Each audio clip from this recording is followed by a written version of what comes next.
bentang kuat ya missionary BR Soklet ban receive ya ketika momentous na bentang ipa jungi ibade ilet missionary di sing Soklet na bentang kejingno senyang kejungi ha ketika bahan mauling.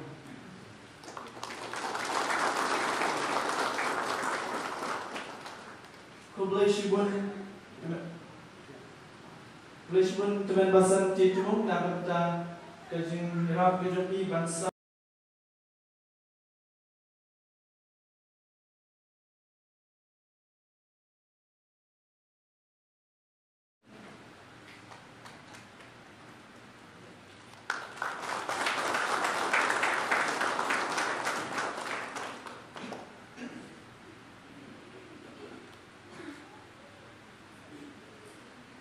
Kulai Shivan na bentang pasal nada agne pon sobhar wan khat ya wayne teman basan joga balang teman basan ya resim ibalong wayna ki teman basan ki batrei na bentang kamon ke jomblai hadu kini kisumi ki bamata dengan khat ya teman basan resim ban shir ya kenika usnam na bentang jompi dengan seluruh konfesi ya pastor isurang na bentang ayat di usnam na di teman basan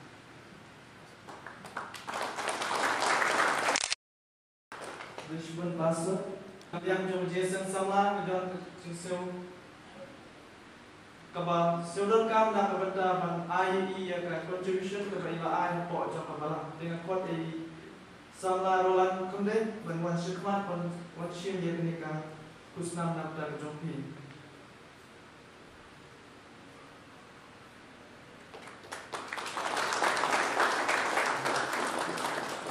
Shusuro kadang nak kalian jom kiramba kebagi ramba jom kabalang ki ai nak berdai barulan dengan pon sekali dan ai nak berdai barulan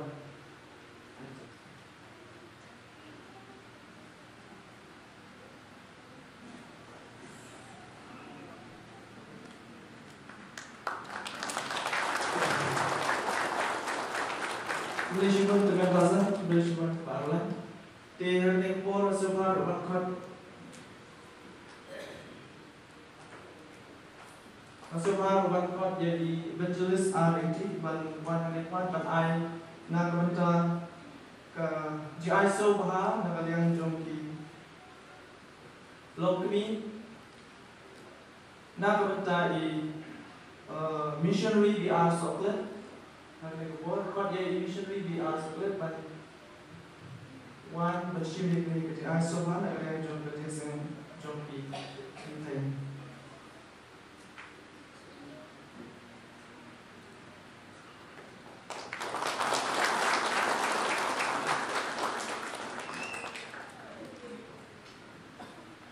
To sang dia akot suggestion ya barulan na kebenta ka jing asobha jom di ramba terpang nak bertai jong i dengan konsep sini ba rolan berbensim yang ini asohan agak jong i ramba jong mereka belang tepat bayi evangelist RT ban ayah ketika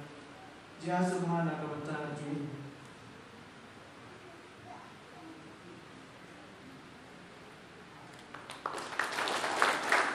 Kemudian